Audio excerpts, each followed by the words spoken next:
Okay, so I actually noted that I had the wrong title on my slide, so I had to do that in real time. That's about I think that beats the record of last slide changed for a talk that I have ever given. The falling off the stage thing is also true. On the first Scala days, actually, I wrote the slides all night, and I was so overnight, so I was so tired that actually I'd managed to fall off the stage at the first Scala day. So I hope that won't happen here to me today. Good. So the talk is about Scala, where it came from, where it's going. And I really want to concentrate more on the where it came from thing because it's not really going anywhere. I think by now we should have realized that Scala really is a gateway drug to Haskell. So it was always a ploy to get people onto Haskell. So recognizing that fact, I think we should now own up to that and phase out the name Scala. So I give you Haskelator.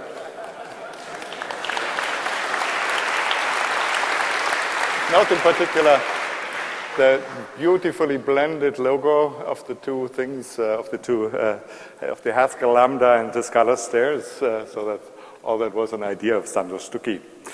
Well, now seriously, where it came from, so I'm going to quickly talk about that, and afterwards I'll talk about the presence and where it's going. So I've been sort of in programming languages and compilers all my professional life. I started to write a modular 2 compiler, and once I realized what a compiler was, I wanted to write one. So my plan for the first compiler to write one was actually on a Sinclair ZX 80.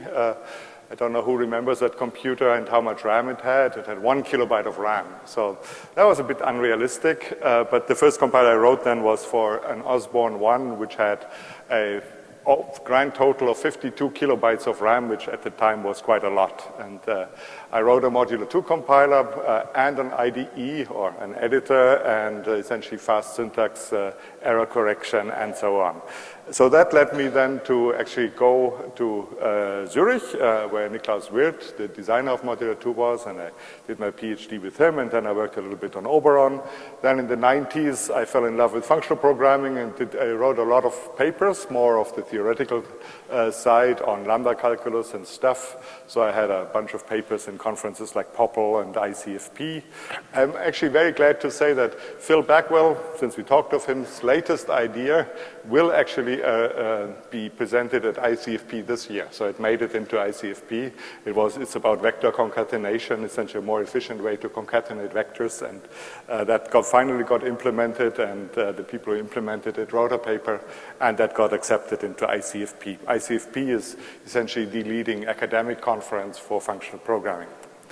Okay, so what I did then was I wrote a compiler for a Java superset language, which was called Pizza. I mean, the name Pizza came because Java was essentially a drink, a hacker's drink. We wanted a name for hacker's food. So the pizza inventors, that was Phil Bagwell, another big person in functional programming, and myself. So Pizza came out very shortly after Java, and in fact I started Pizza with when I was, the first step towards Pizza was actually a Java compiler that then became the JBuilder compiler, and it's actually also the basis of the E compiler. And Pizza led then to GJ because the people at Sun, in particular Gilad Bracha, said, well, you know, this Pizza thing is interesting.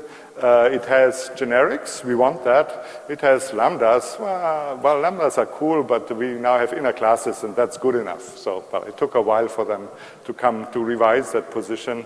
And it has pattern matching, and nobody ever would want that, because object-oriented decomposition, of course, is the only way to treat your systems. So let's drop lambdas and pattern matching and just concentrate on the generics. That led to GJ, and that led eventually to Java C. Once that was done, I was a bit sick of the constraints working in an existing language, such as Java, so I wanted essentially a clean sheet of things where I could design things, and that became functional nets and funnel. And that then led to Scala. So Scala grew out of funnel, which was a really minimalistic language, which maybe 5 rules, and where essentially everything was done through encodings. So one could see with funnel that there was a lot of promise to sort of combine function and object-oriented programming, but we wanted to show that it could be practical, and funnel wasn't exactly practical. So what we dropped in doing that is we dropped concurrency, which was sort of the core of funnel. Core of funnel was a thing called join calculus, which is essentially a calculus that can combine concurrency and has a functional touch to it. So we dropped that because we realized by then that that essentially concurrency can't be handled by a single paradigm, and it's better to just build on the threads or whatever of your host language and then have library abstractions. That in retrospect was a very good decision. The second thing we dropped is that there was not such a tight connection between language and calculus. And funnel built on join calculus, like I said, so whereas Scala is sort of more up in the air. And that's still something that I would like to correct maybe in the near future, that we can actually base this thing on more solid foundations. What we added, because the encodings were just too boring for people, a native object and class model. Previously we said, well, you can just encode all that yourself, but it got essentially confusing for newbies and boring for experts. We added the better Java interop, and we added XML literals. Now you might say, well, why XML literals? Now people, wherever you go, they said that that's just crazy. How could anyone be so crazy to add XML literals? Well, the real reason was I wanted Scala to have a hipster syntax. Nowadays you would say that, at the time we said a cool syntax. So everybody at the time and still uses brackets for arrays, so we wanted to be different. We use parents. Everybody uses angle brackets for type parameters, so we use brackets. But then we needed to find another use for the angle brackets. There you go.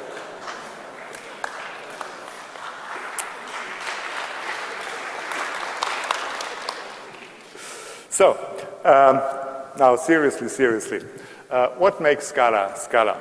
So if I just come from like the rough categorization, you would say, well, Scala is a functional language. It's also object-oriented, and this particular combination I like to call the language modular, but I guess functional and object-oriented are the established terms.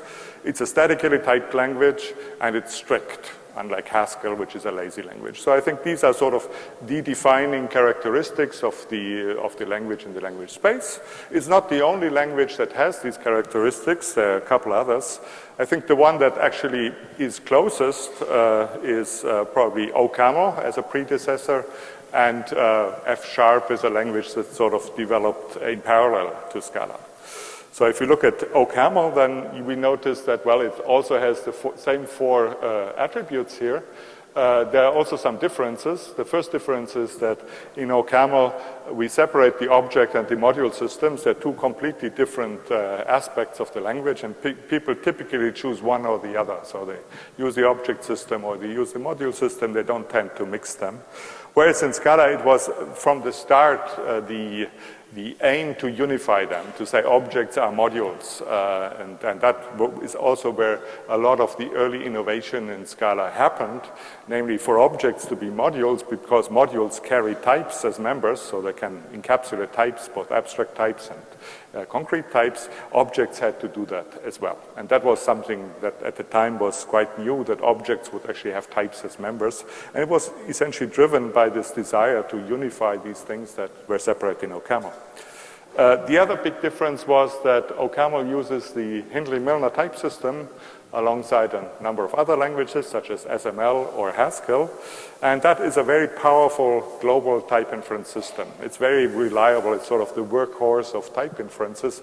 Unfortunately, it quite restricts what you can do in the programming language. So for instance, in OCaml, one of the consequences of the choice of Hindley-Milner is that you have to write dot plus for floating point addition. You can't reuse the plus as for integers, because every function can have only one type. So you can't overload functions. And there are several other restrictions. It doesn't work well with subtyping and so on. So what Scala did instead is essentially we used subtyping, being object-oriented, that seemed like a natural thing, and then we had to essentially abandon or not pursue Hindley-Milner, and we added local type inference instead. And Scala actually pioneered quite a lot of the essentially progress in local type inference, and while it's still sometimes not as good as Hindley-Milner, it's, I think, reasonably good for quite a lot of applications. Okay, but these are sort of ontologies that you say, well, the language is that and that and that and that. What I think is sort of more important to understand why Scala is the way it is to say, well, what are really the fundamental invariants? What are the important points philosophically that are behind it? What drives the language design? So I think certainly the first thing there was that we wanted to have a scalable language. That means a language that can grow from essentially very small programs to very, very large systems. And that has been spectacularly successful because I think a lot of people use the Scala REPL daily, and it is used for spectacularly large systems. And it can do all that without actually adding layers upon layers of language constructs. So it's essentially objects from the REPL to a 4 million line system that you find in Twitter or companies like that. So I think it has worked quite well. So the way to achieve that is to say, well, instead of providing lots of features in the language, we try to have the right abstraction so that the features can be provided in libraries. So in a sense, XML really was a slip. It's not Scala typical at all, because generally Scala tries very, very hard to avoid special syntax for special applications. For instance, let's say collections, a lot of languages have special literals for like lists and arrays and things like that. Scala has none of that. So array indexing is just parents, and array construction is just essentially an apply method of the companion object, right? So it's very, very regular in that way, and gives at the same time library designers a lot of power to do their own thing.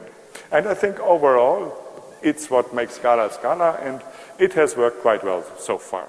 It implicitly trusts programmers and library designers to do the right thing, or at least the community to sort it out. And definitely there are challenges. I mean, not all Scala library writers and users agree on what exactly is the right thing the right way to write Scala, and Scala is not prescriptive in that way. So it essentially lets you write it in many different ways, not because there are many different features, but because there's one fundamental set of features that you can interpret in many different ways. That's just what makes it, and it has upsides, namely that, for instance, it's very, very easy to take it into surprising new directions. Like when we did Scala, we would never have thought that people would put Spark on top of it, which is basically a DSL in Scala, or Chisel, which is essentially a DSL in Scala for essentially hardware construction, or any of a number of other really powerful DSLs. And because Scala is essentially so flexible and unopinionated, it can grow into all of these directions. So the second invariant of Scala is that it's really all about the types. So the types are by far the most subtle aspect of what the language is. The syntax is relatively trivial, and it's the thing that essentially requires the most thought, requires the most work, and probably once you're sort of used to functional programming, also requires from the users essentially the most investment in learning to really figure out how you can use the types competently. So in the big programming language space, there's essentially always a trade-off with the types, where you trade off safety for flexibility and ease of use. So at the limit, let's say I have a dynamically typed language where really statically I have only a single type, I would be here. I would be really flexible. I would be, at least for getting started, very easy to use, because I don't have to explain you what the types are at all, but I wouldn't be very safe. On the other side here, you would maybe find things like COC, theorem-proving systems, where in a very real sense, if the program type checks, it's correct, because essentially the type is the specification of the program, and if it type checks, then you have an implementation of that very specification, which is computable. And of course, writing a large system in COC is still essentially something that requires a PhD or an army of PhDs to do something that is really advanced. So, of course, ideally you want to combine the two, so essentially progress in type systems is essentially pushing this boundary out here. So that's something that people that essentially don't know Scala sometimes misunderstand when they talk about Scala types, that the goals of Scala have been a little bit different from the general trend in type systems. So the general trend has been to push safety, like even sometimes at the expense of ease of use. We want to express more and more properties in our types. We want to go dependent types, for example, Idris or Agda or systems like that. And that gives us essentially more fine-grained control over what we do. What Scala was about, and still is very much about, is actually a different trade-off. It's more to say, well, let's keep essentially the achieved level of safety and make it easier to use. So Scala very specifically came from ML or Haskell and said we don't need to be more safer than ML or Haskell, but we need to be easier to use. In particular for people at the time who essentially would go off statically typed languages and go to dynamically typed languages. That when Scala was defined, that was very much the case, so that people went through to Python and Ruby in droves because that was essentially languages that were easy to use and let them express themselves. So that was essentially the Scala sophistication in the type system where it has been very much into this direction here, not so much in the direction of safety. What I think we want to do in the future is extend this by the other dimension to say keep the same flexibility but try to capture more and more properties in the type system, and I'm going to talk a little bit about that at the end of the talk. Okay, so the present. So the present is been quite rewarding and fascinating to see that Scala is really now the basis of quite a large emergent ecosystem of software. So it's no longer thin layers of a Java library. There's really a lot of important stuff here and stuff that starts to work together, that builds their own platforms and stacks. The other thing that happened is that Scala is no longer essentially one of the languages that only runs on the JVM, because we now have ScalaJS as a second backend, and there might be more backends in the front. So it really starts to be its own ecosystem. ScalaJS has been a new development over the past year or so. So it's now no longer experimental. In February 2015, ScalaJS 06 was released. It's actually surprisingly well done. It's very fast. It has great interop with JavaScript libraries. And a lot of people, in particular people coming from Scala who essentially have to do some front-end work, are picking it up and are generally very, very happy with it. So that's been great to see that project go so well. So why did it go so well? Well, part of it is really the people involved, Sebastian and all the other great people who push it, so that has been fantastic. The other reason, I think, is that ScalaJS really played to the strength of Scala, and the strength of Scala is one of the defining characteristics that I told you is it's really library-based. So we don't give you primitives, we give you essentially the library abstraction to build the primitives yourself. Because that is so, it's actually very easy to build library abstractions that match JavaScript primitives, because Scala is not opinionated in that. The other thing is that the type system, because it's so flexible, it means that we can actually express a lot of the dynamically typed idioms in JavaScript as static Scala types. And where we cannot, we can also interoperate with dynamic libraries, dynamic JavaScript libraries, using the type dynamic. But actually, a lot of these libraries do lend themselves to very nicely done static interfaces. So the static typing assurances don't end when you go from Scala to JavaScript. You have them at the interface as well. The third reason, I believe, is that the Scala from the start was geared for interoperating with a host language. So it was from the start we said, well, we want to essentially live in the environment, in the Java environment, but we don't want to be just a thin superset of Java. We want to be something completely different, but we don't want to, we want to be interoperable with it anyway. And that led to things like implicit classes that let us essentially decorate existing libraries, and a lot of other mechanisms that essentially exist to, you say you have a library and you want to sort of reform the API, you want to make it nicer to use. Scala has a lot to offer there, and the same things happen for the JavaScript as for the JVM. So the other thing we've seen over the last years is, I think, a lot of progress in tools. The incremental compiler got much better. I wish I could say that for the baseline compiler with the throughput. That got a little bit better, but not that much to brag about, but definitely the incremental compiler got much better. That means while the lines per second thing is still at maybe 500, 700 lines a second, now the compiler is much smarter in large projects about what needs to be recompiled. So my current project is maybe 50,000 lines of code, and I can really confidently say I never wait for the compiler, never ever. I have built on safe on in the IDE, and it's just smart enough not to recompile the world when I do a small change. So I'm very happy with that personally. The other good thing is that you don't hear about IDEs so much anymore. Until a couple of years, everybody said, well, Scala is a cool language, but the IDEs suck. Oh, they're so terrible.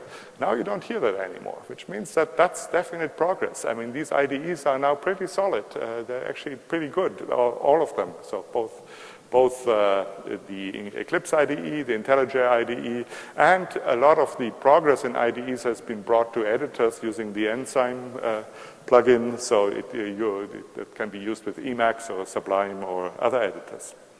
So to pick out Scala IDE, the Eclipse version 4.10 is just been made available thanks to the fine people at Virtus Labs. There are some new things, debugger with expression evaluation, hot code replacements. It makes use of a better incremental compiler to get faster builds, and it has integrated ScalaDoc. On the IntelliJ side, I think that's been steadily progressing as well. That's now at version 14.0. And one highlight on the IntelliJ side is that it actually has a very nifty way to show you what the compiler does to search for implicits. So whenever you have one of these tough problems that you say you don't know essentially how it got that implicit or how it didn't get that implicit, well, I guess the first thing you do is you just write the implicit explicitly, and then often the compiler will just say, well, no, that one doesn't work because of that, and then yeah, his palm slaps on head and says, yes, now I know. But if it's harder than that, then I think this thing is really nifty to show you the full search. Online courses have been going strong last year. There are two right now, the functional programming course on Scala and the principles of reactive programming, which we just wrapped up last week. So overall, we had about 400,000 inscriptions to these courses. And what's at least as rewarding, a success rate of about 10%. So it means about 10% of the inscriptions actually left the course with a certificate, finished the course, did the assignments successfully. And that's actually much, much higher than the industry average. So that's quite an amazing number of people who seriously got involved in that and spent maybe a week of their life on one of these courses. So that's the current state. What's next? Where is it going? So the first thing I think that we can see is that there's the emergence of a platform on its own. So what we see already is that we have core libraries, specifications, that we develop a common vocabulary, what things mean. So it seems that things are coming together for the beginning of a platform, a reactive platform, quite analogous to maybe what happened in the late 90s with Java EE, that essentially was a platform on top of Java, the language. Now, if you look at Java EE or Java as a platform, so what's the core of that platform? Well, I would argue it's actually the class files. The class files is the one thing which is sort of the invariant. Java source language changes from version to version. Then you map to class files, and they are the one thing that essentially are in the jars, that are your artifacts, that can then run on a number of different platforms. So the class files are the core of it. So class files give you portability across hardware, across operating systems. They can interoperate across versions, and they're the place where optimizations and analysis and instrumentations and good things like that happen. So you could say, okay, so that's the core of the Java platform. Now I said Scala emerges as its own platform, so what is its core? What's the analog of class files? Well, I could say that's a stupid question. It's class files.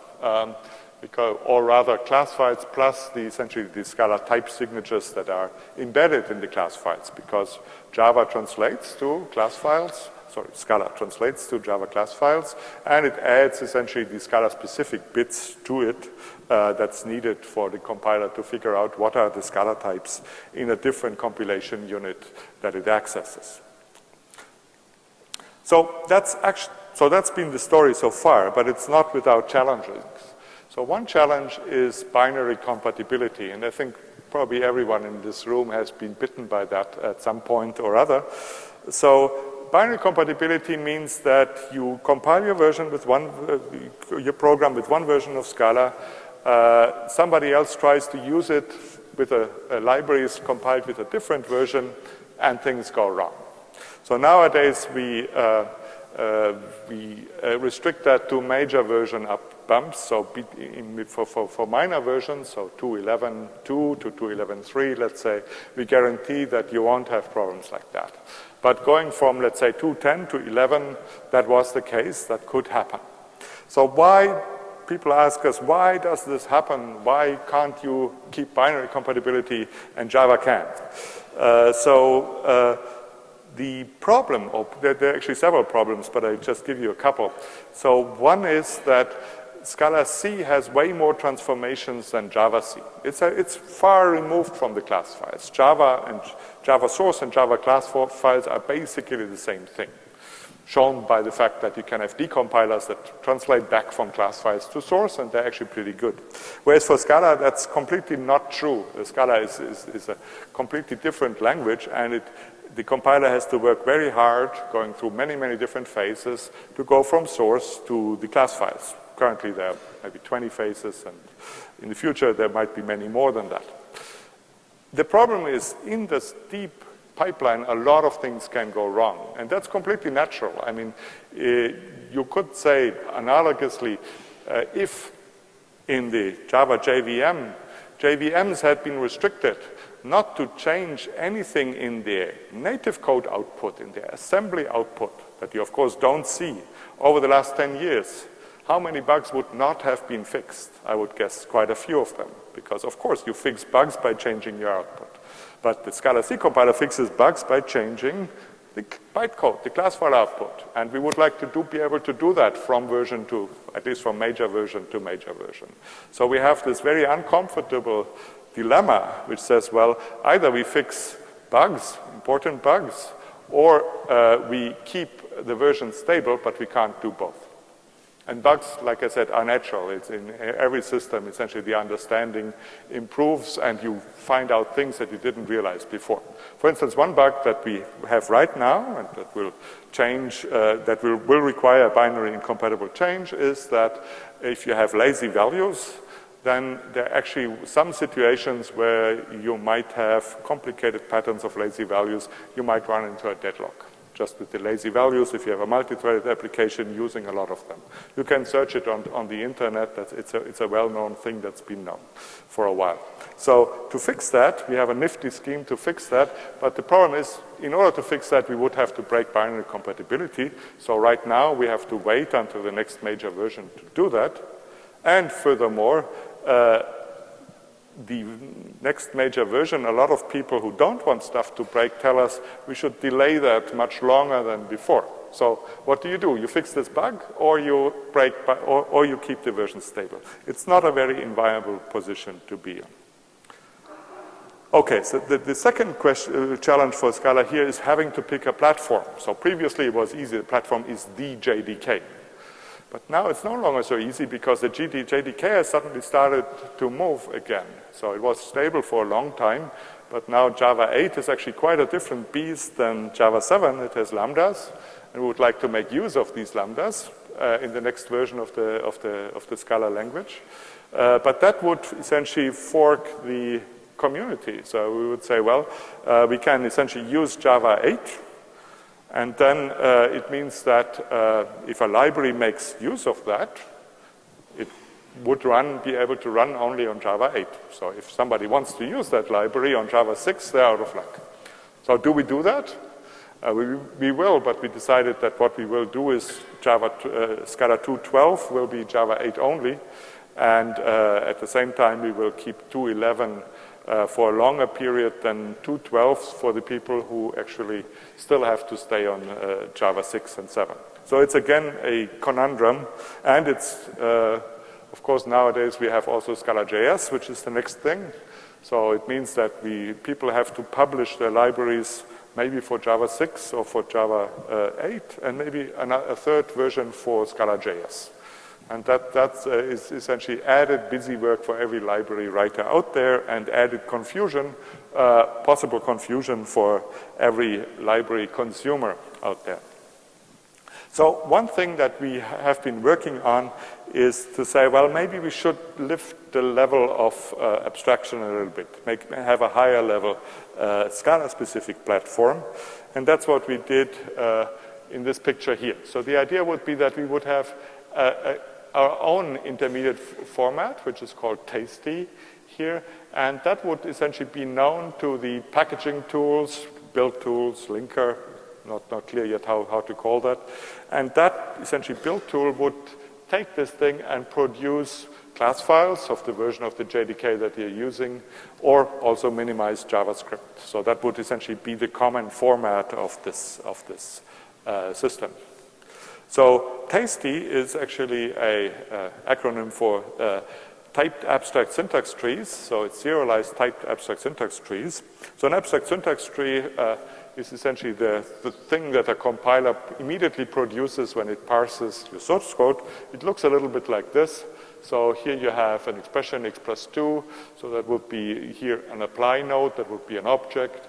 And since x plus is really a method call, so there's a dot right here, so that's a select, and on the left-hand side of the dot is an ident, that's an x, then the method is the plus, and the argument of the method is a literal of value 2. Now that's syntax trees. Then the type checker comes and says, well, we have to fill in the types. So the types here are in red. So the type checker would then fill in these things to say, okay, the identifier would have to consult the symbol table for that, would say, well, let's say that's an int.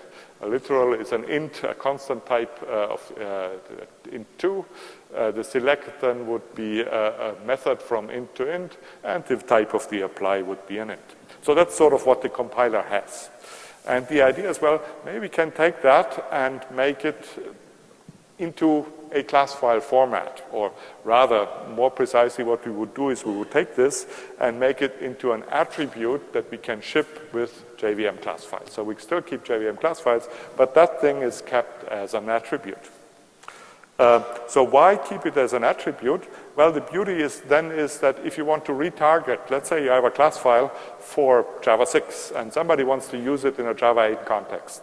It's very easy. You just essentially pull out the trees from the class file, you run the compiler backend again, that can be part of the build process, and voila, you have essentially optimized Java 8 libraries, or JavaScript libraries, or whatever. So essentially it gives you automatic retargetability, so that the real format, the thing that's essentially invariant, becomes this tasty thing rather than the bytecodes of the Java version, which now are only 1% or one part of the market, and also they change all the time. So here's the tasty format. There's a spec now out there, and just rather than going through the spec, I will just show you a little example what it looks like. So here we have a slightly bigger thing. So we have this x plus 2 as part of a method def plus 2. And the x plus 2 part is this thing here, where we say it's an apply node. So that's what you see here. And its first argument is a select. And that 25 is essentially a pointer in the name table, which says, well, my method is called $+. That's the encoding of the plus thing. And we also get essentially a signature or what types it's defined. Then the argument of the select is essentially termref direct 62. So then I have to essentially jump in the class file format and look up 62. Well, there we find, well, that's a parameter, and it's called x. So that's the parameter of this method. And then the argument is a constant 2. So that's what it would look like. What's interesting is how big it is. So the whole thing is essentially, that's a running byte count. It goes from 57 to 81 for the whole thing. So that's actually pretty compact. You can compress these trees quite a lot.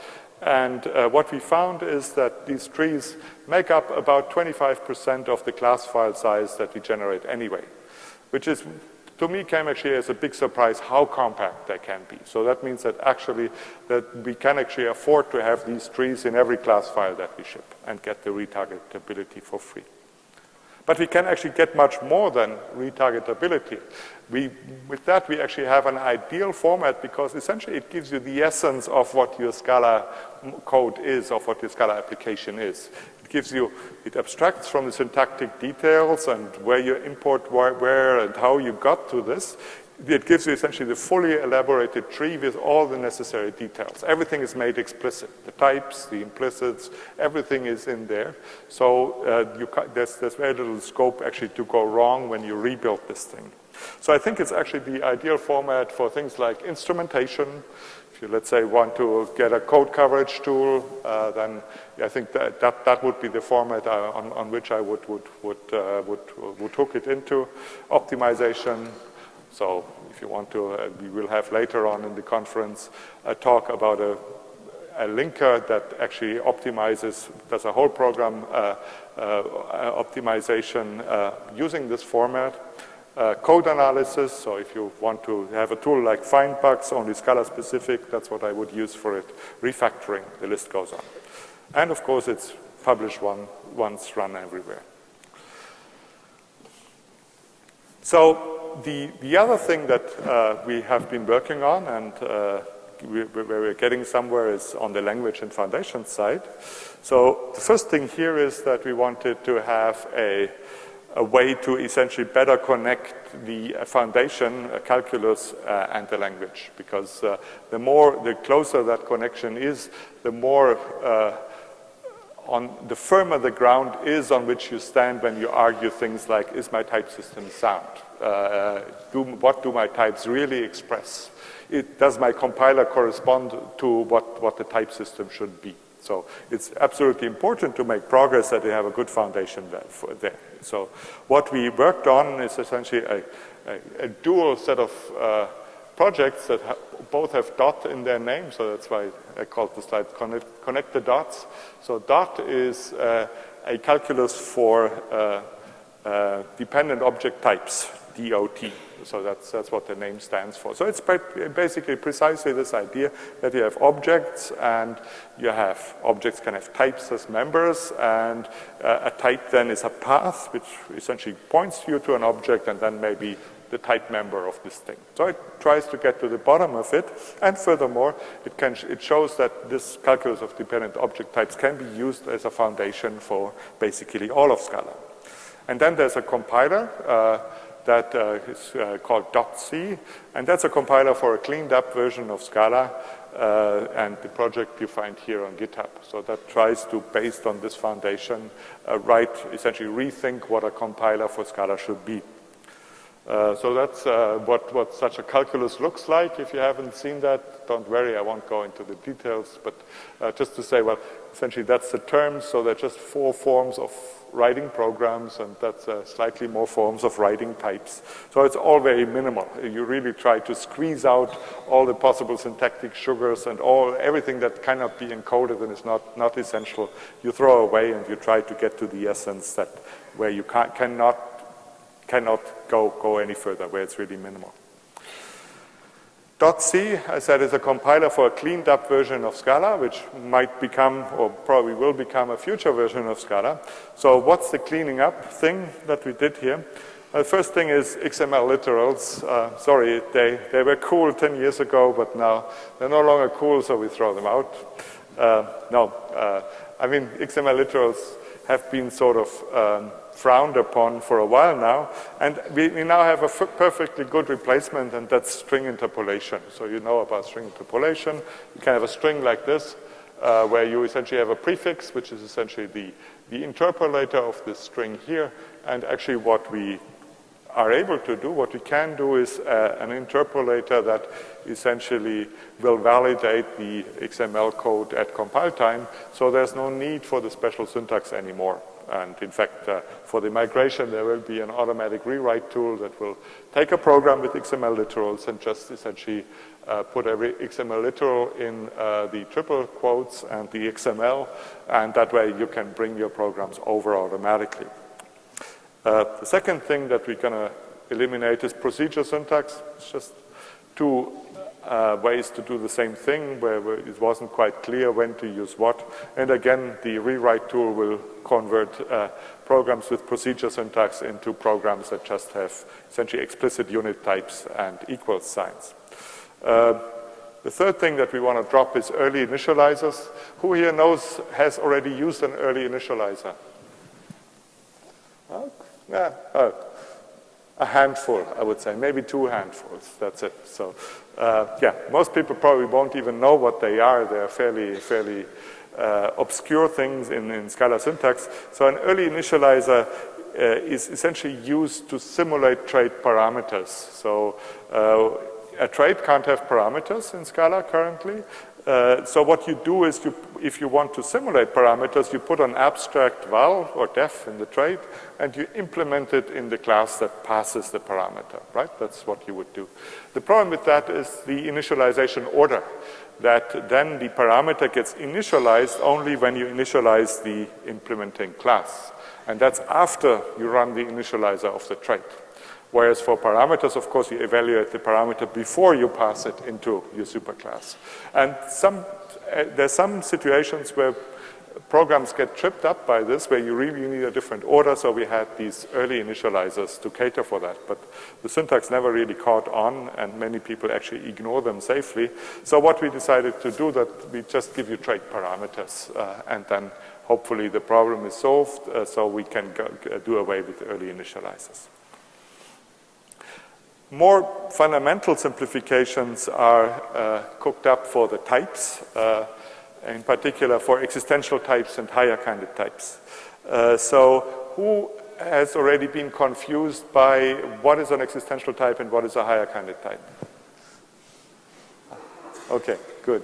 Yeah, and the rest, maybe you haven't really had occasion to look at that too closely yet.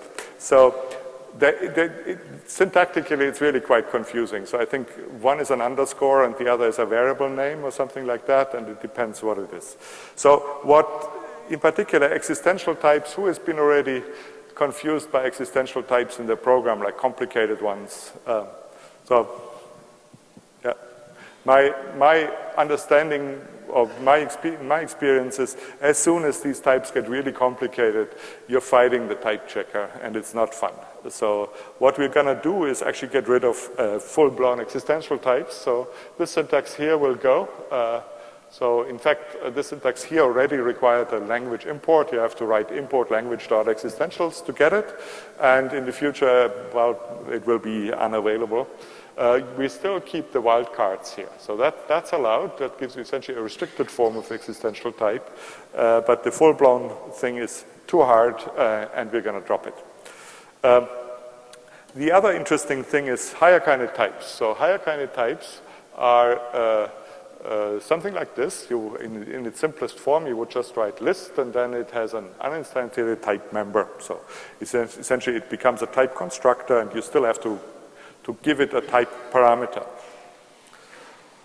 So what we're going to do is because people found the syntactic differences between essentially wildcard existentials and higher kind of types confusing, we say, well, maybe there's a lesson to be learned. We're just going to make them the same. So there won't be any difference anymore. So essentially, an existential type like this one here, like the list here, and the higher kind of type will be very much the same thing. So let's see how that works. So here we have a type class list. It has a type parameter. And the thing we're going to do is to say, well, type parameters really are syntactic sugar. I mean, people write them all the time and will continue to write them, of course. But underneath what we want to do is we want to map everything into this core language, into the core calculus, and that doesn't actually have parameters. All it has is these type members of objects. That's what it started out, path-dependent types, right? So that's what we're going to do. So what this thing expands to is then a class list without any parameter, and then essentially we have a type member called type, and that parameter, I mean, class list could inherit traversable in the collections it does, and traversable could have its own type parameter t, and we don't want a name clash between the two, so we name mangle the name with the name of the class. So the type is called list$t, but anyway, that type is not intended to be available to the programmer directly. And then we would have a private type, which is the unmangled name, and that's just that thing here. So that means that in the class, I can use t as before. Okay.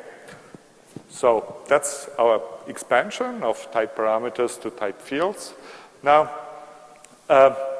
what that means is that an existential type, that's a type where I haven't given the parameter.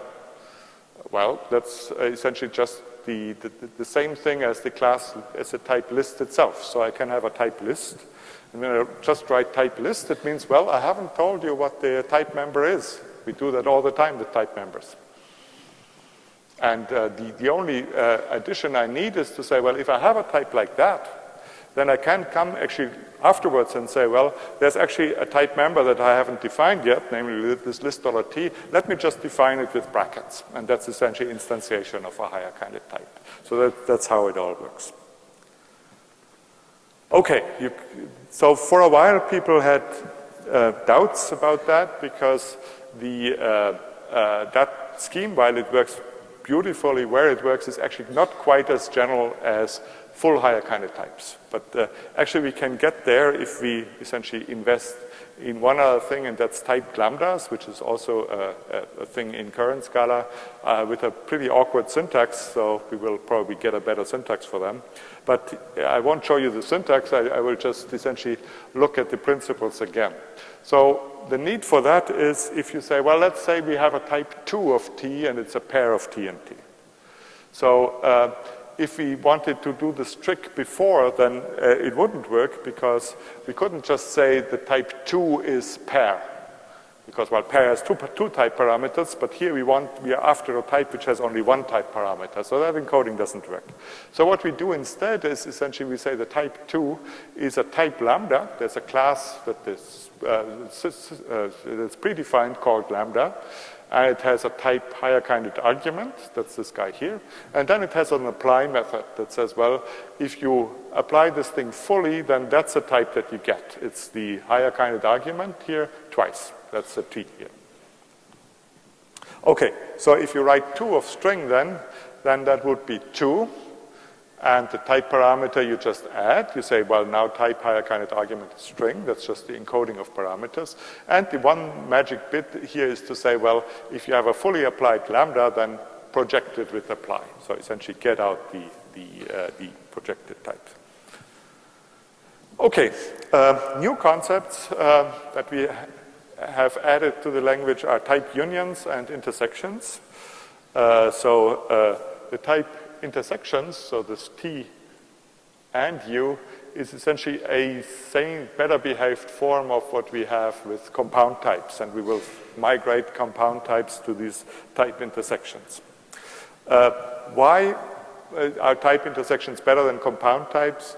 Well, because they commute. So t and u is the same thing as u and t.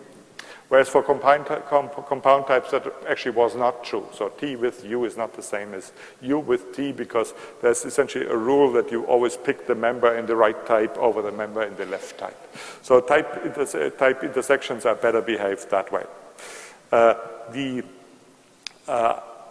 other advantage of having these things is that they eliminate the potential of blow-up in least upper bound and greatest lower bound operations. John Britty had a talk, I think he phased it out now, about essentially the perils of Scala type inference, where you had impressively large types being computed, types to the order of many pages of output, and that essentially was all due to this problem here that you say we didn't really have a union type. So if you have an if then else and you have two branches and you say, well, what's the type of the result expression? Right? It needs to be the least upper bound of the two types in the branches, right? But we don't have a least upper bound operator. So what we did was to say, well, the least upper bound is the intersection of all the possible upper bounds of all the types. So you say, well, we take the types, to compute the least upper bound, compute all upper bounds of every type, and then intersect them. So every upper bound that stays in the intersection is an upper bound of both of the sides, and it's the least upper bound. That's a very clever indirect way to go about things. Unfortunately, it's something that you don't have a good handle how big these things can become. And some of them can become very, very big. And that's essentially the problem you saw with these least upper bounds. So having union types in the language will fix that problem. Okay, generally what we try to do is, with these concepts in general, make the type system cleaner and more regular. Okay, so there's some new challenges for compilation which are manageable. So here's one which is I'm using. Let's say you have two classes, A and B, and they're both defined on X with two different definitions. And now you have one of these nifty union types, A or B.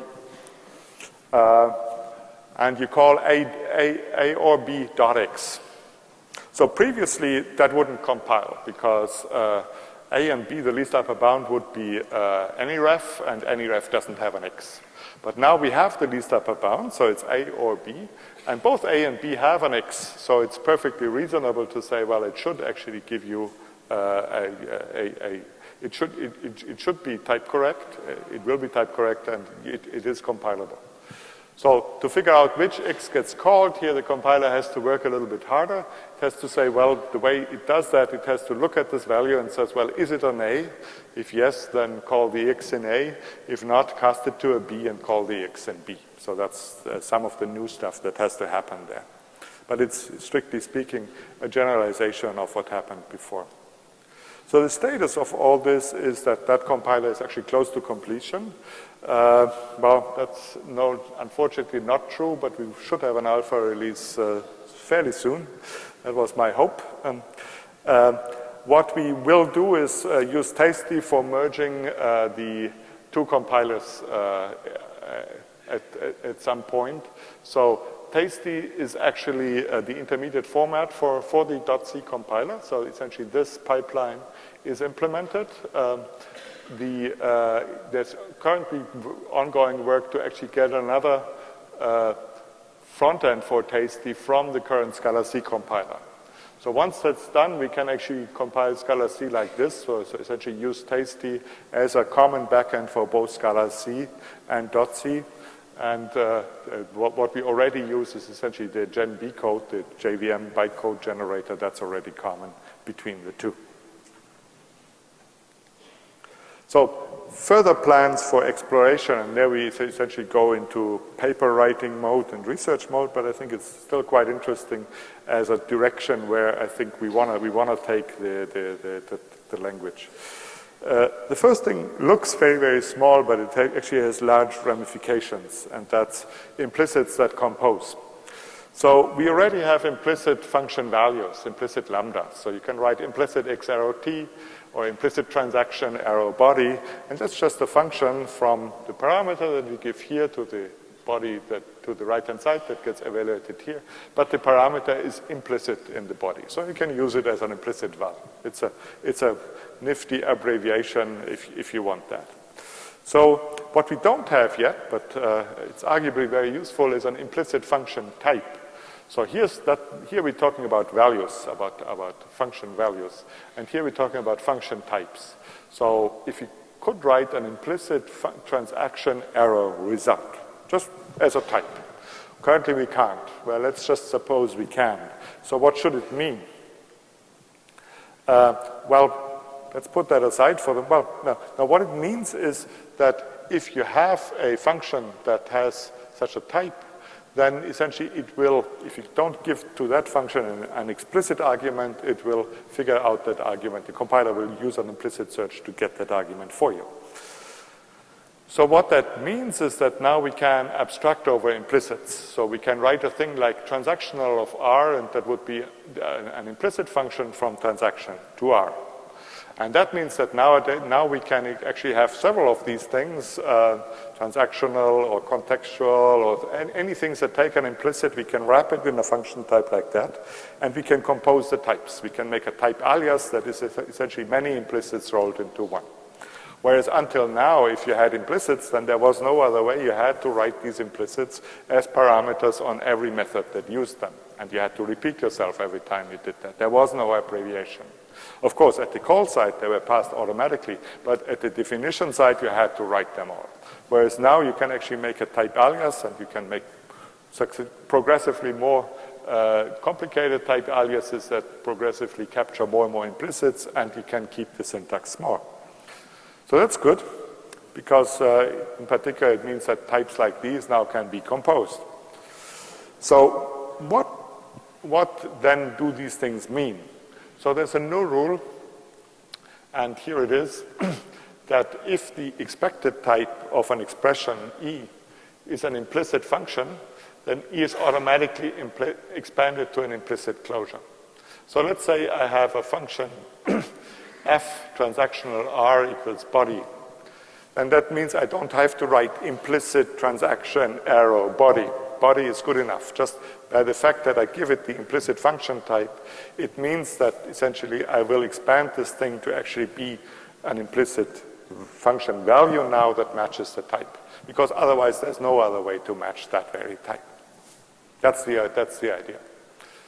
So this body here would then expand to implicit, well, we haven't given a name, so let's use an underscore for that, a transaction of R to body. So that's what it means. And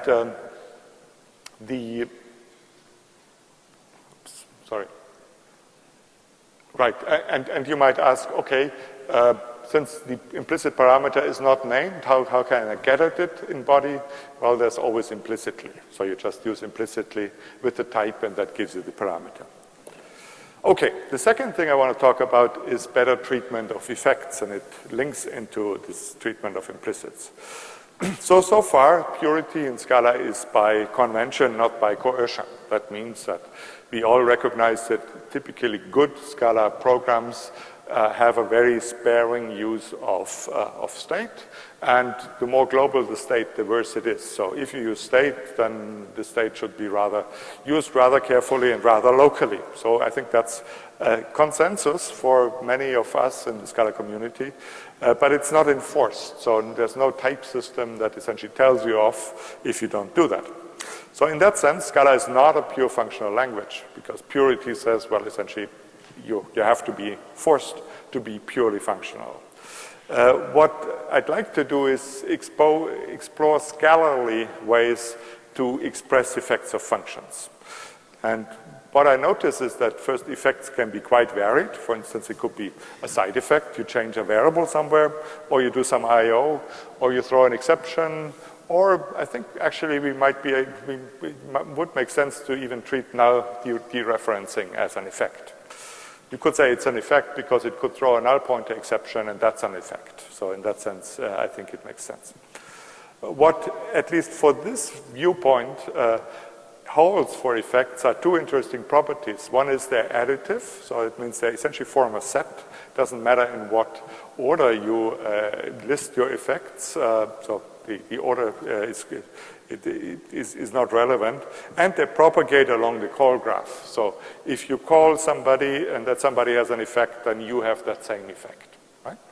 So that's the two properties here. And there are effect systems that are more complicated than that, and I just want to ignore them because I want to concentrate on effects that can be described essentially with these two properties. Okay, so what do we use to express effects in a type system? So the Haskell'ator motto there, of course, is thou shalt use monads for effects, right? And I think monads are cool for many things, but in effects is actually not one of them. So I think for Scala effects, I think we can find something better than monads for effects. Why are monads not that cool for effects? Well, because they're not additive. They don't commute. So with monads, it makes a big difference if I say IO of throws exception of something or throws exception of IO of something. And to get around it, people have invented things like monad transformers that actually do compose rather than the individual monads. But the last time I looked at that, my head exploded, so I can't report about that.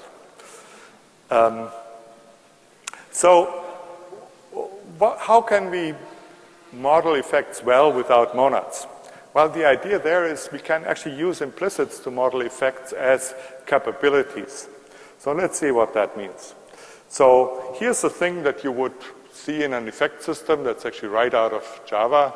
So you have a function R and it throws an exception. So that's essentially the classical way to use effects, to declare effects. And we all know its shortcomings, that it's very essentially brittle, it's not polymorphic, it's very hard to essentially talk about functions that have all the effects of the things they call. That requires extra gymnastics, and so much gymnastics that generally a lot of people conclude it's not worth it, and they'd rather not bother about effects. So the idea now is that we say, well, instead of talking about an effect, I want to talk about a capability. So instead of saying, I might throw this exception, I say, I need the capability to throw an exception. And then, of course, I might throw it. That's implicit in the thing. But I can't throw an exception if I don't have a capability. So what's a capability? Well, one nice way to express capabilities is just as essentially objects, magic objects that if I hold the object, I have the capability. And one good way to pass capabilities is as implicit parameters, because generally I don't want a boilerplate to actually provide every capability anybody needs explicitly. It's perfect. I have a capability, somebody else needs it, I can just pass it as an implicit parameter. So we would then write this, instead of the exception, we would write something like that we said, well, F implicit T can throw exception R. Or, of course, we could add a type definition like throws, and it takes a result type and an exception, and it's one of these implicit function thingies. So it's implicit can throw exception, that's the parameter here, to R. So if we do that, then actually we get right back to this. Only now it means a capability, because now it's one of these throws things here, and the type here is just used infix. So I've gone full circle. I've shown you essentially the hated throws syntax, but now it means a system with capabilities. And it actually turns out that these systems with capabilities are much, much nicer behaved than like, let's say, throws declarations. In particular, they solve the problems of polymorphism very elegantly and without actually having to work at all. But that's for another talk. So in summary, I think what Scala did over the last 11 years of its existence is it established functional programming in the mainstream, maybe early mainstream, but I think we're getting there. And I think the other thing it showed that a fusion of function and object-oriented programming is not only possible, but desirable. And the third thing it did, I think it promoted the adoption of strong static typing. At the time when Scala was invented, really, dynamic programming was all dynamic programming languages were all the rage, and nobody would actually look at statically typed languages at all. That was a thing of the past, and I think statically typed languages have made a nice comeback since then. It has lots of enthusiastic users. I mean, just look around at this conference. It's very rewarding to see so many people fired up about this. And I think despite being 10 years out, it actually has few close competitors. That means there are few languages that are really try to imitate Scala or do something very similar to Scala. You could say, well, that's maybe because everybody thinks it was a failure. But I also realized that a lot of the languages are sort of moving into that space. So if you look at, let's say, what C# does in later releases, or Swift, or any of our other languages, then you see that step by step they're actually acquiring quite a lot of things that have been in Scala from the beginning. So our aims for the future is to make the platform more powerful and general, make the language simpler, and to work on foundations to get to the essence of Scala. And it's a community thing, so I would really love and value your input to achieve this. Thank you.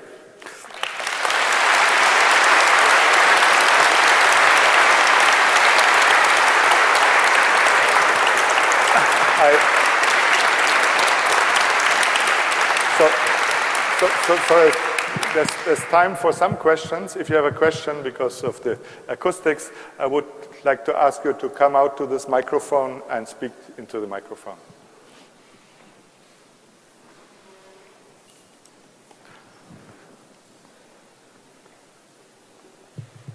Hello.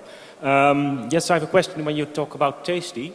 I'm not a very long user of Scala, but I'm sometimes surprised how difficult it is to extend the language to something you need. For example, if you want to extend a collection system and give back the type you put in, it's going to be rather difficult. In EPFL, for example, it's easy. You just say, give me the type back I put in the like type.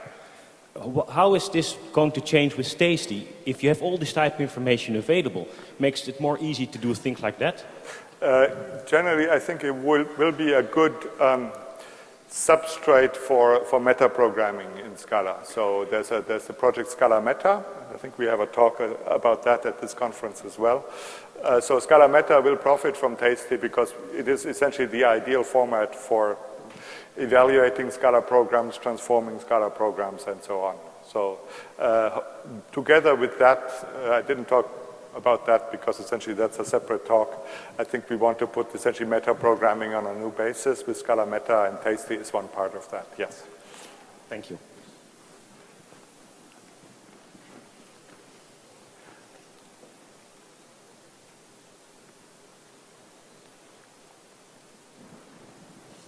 Hello.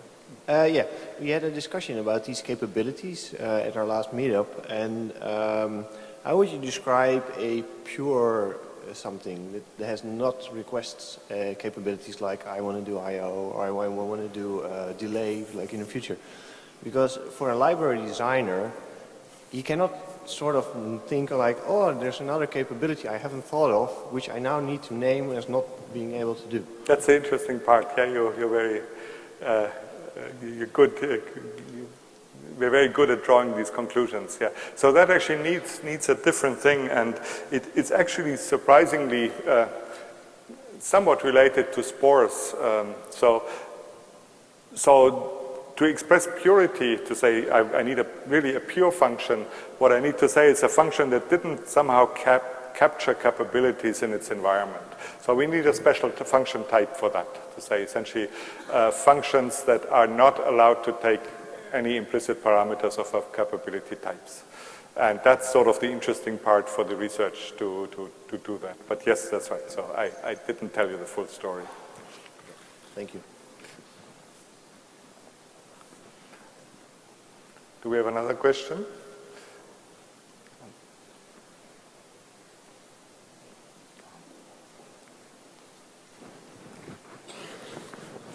Okay. No, please. So how is Tasty and .c going to impact compilation time? It's a bit early to tell. Hopefully for the better. But right now the situation is it compiles rough. So we haven't done lately with the full compiler any measurements yet. the compiler is full with essentially debug code and instrumentation code, and some of it is very costly. Despite that, it compiles about as fast as Scala C. So we hope that if we take the crutches off and we maybe apply some optimization, that we can get quite a bit faster. But that's a hope, and I don't have any data yet. I'm just interested, you said something that other backends other than JavaScript and JVM are considered to be supported. What are the ideas in that area? Well, the one that we're looking at, without having made a lot of progress yet, is LLVM. That would be really nice to have an LLVM backend. But that's also sort of, I think it has to also come from the community, and these things don't write themselves magically. But I think that's an interesting development. Good. If there are no further questions, then I think it's time for beer. So it's over there. Thank